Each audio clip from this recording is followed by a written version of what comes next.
آج دنیا میں بہت سے لوگ کہتے ہیں یہ عرب کنٹریز کیوں نہیں کر رہے. بھائی عرب ممالک 3 بڑی جنگیں لڑ چکے ہیں.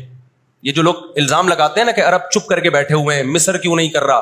مصر کی سرحد ملتی ہے اسرائیل سے, شام کی سرحد ملتی ہے, اردن اور لبنان کی سرحد ملتی ہے. یہ سارے ملک 3 بڑی جنگیں لڑ چکے ہیں اسرائیل کے خلاف, لیکن فتح کس کو ہوئی ہے؟ اسرائیل کو. کیوں؟ اس کے پیچھے کون تھا؟ اس کے پیچھے امریکہ تھا. تو آپ اپنے ملکوں کو برا بلا کہہ کے اس سے کچھ بھی حاصل ہونے والا نہیں ہے, اس سے ان کا وجود بھی ختم ہو جائے گا. 3 بڑی جنگیں ہو چکی ہیں, تمام عرب کنٹریز مل کے اسرائیل پہ حملہ کرتے ہیں, لیکن اس کے نتیجے میں نقصان کیا ہوا؟ یونائٹڈ نیشن نے جو لکیر کھینچی تھی نا یہودیوں کے لیے, یہودی اس لکیر کو کراس کر کے آگے بڑھ گیا اور 80% فلسطین پہ یہودی نے قبضہ کر لیا. اور یہ غزہ کی پٹی جو آج ہے اور جس کو ویسٹ بینک کہا جاتا ہے, اس غزہ کی پٹی پہ مصر کا قبضہ ہو گیا جو ایسٹ میں ہے, اور ویسٹ بینک پہ اردن کا قبضہ ہو گیا. 20% علاقہ میں سے آدھا اردن کے پاس اور آدھے سے کچھ کم مصر کے پاس چلا گیا. باقی 80% کس کے پاس آ گیا؟ اسرائیل کے پاس. پھر 1967 میں بہت بڑی وار ہوئی. یہ میں ان لوگوں کو بتا رہا ہوں جو ہر وقت اسلامی حکومتیں جو رہی صحیح رہ گئی ہیں نا, ہر وقت ان کو برا بلا کہتے رہتے ہیں یہ کچھ نہیں کر رہے, یہ عرب کچھ نہیں کر رہے. یہ 3 جنگیں لڑ چکے ہیں. جب تک تمہارا باپ پیچھے کھڑا ہوا ہے نا امریکہ, اس وقت تک یہ مسئلہ حل نہیں ہو سکتا. پیچھے وہ کھڑا ہوا ہے. 1967 میں یہ تمام کنٹریز جو بھی اسرائیل کو گھیرے ہوئے ہیں, یہ سب مل کے پلان بناتے ہیں, عرب متحد ہوتے ہیں کہ اسرائیل کو ایک ہی دفعہ میں صفحہ ہستی سے مٹانا ہے. اسرائیل کی خفیہ ایجنسیاں اتنی ہوشیار, اتنی متحرک کہ پہلے اطلاع مل جاتی ہے, اور مصر کے جہاز جو بمبارمنٹ کے لیے جانے تھے, اسرائیل پہ حملہ کرنا تھا, وہ کھڑے کھڑے بہت سارے جہاز ایئرپورٹ پہ اسرائیل تباہ کر دیتا ہے. وہ بہت بڑی پلاننگ سے آیا ہے بھائی.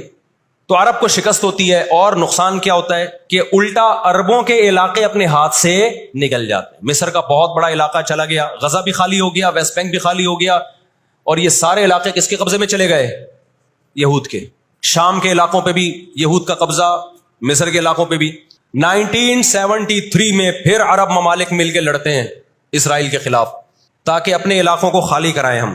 اس میں بھی کیونکہ امریکہ بھرپور سپورٹ کر رہا تھا اسرائیل کو, دبا کے اسلحہ دے رہا تھا. رزلٹ کس کے خلاف گیا؟ مسلمانوں کے خلاف, عربوں کے خلاف.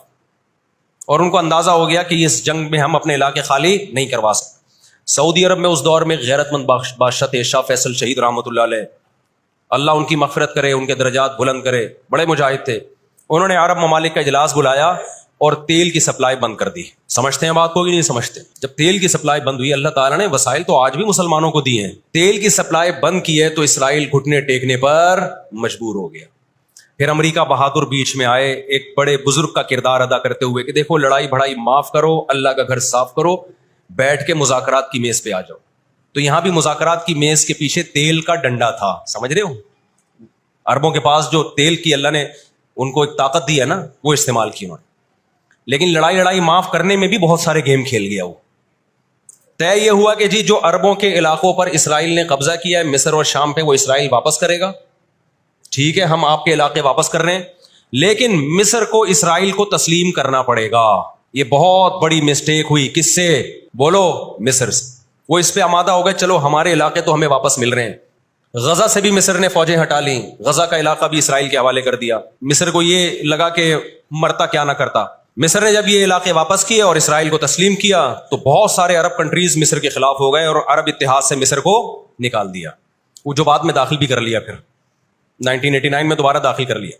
فلسطینیوں کو اندازہ ہو گیا کہ یہ ممالک جو کچھ کر سکتے تھے کیا ہے, اب ہمیں ہی کرنا پڑے گا. اب ہم دنیا سے کیا ہو گئے ہیں؟ مایوس. لیکن ان کی غیرت کو 100 بار سلام, انہوں نے شکست تسلیم نہیں کی. دنیا کے مسلم کنٹریز نے شکست مان لی, انہوں نے نہیں کی. لڑتے رہے بالآخر غزہ کا علاقہ, غزہ سے یہودیوں نے اپنی فوجوں کو, یہ غزہ آزاد کرایا انہوں نے. کوئی ان کے ساتھ نہیں تھا, اکیلے لڑ رہے تھے.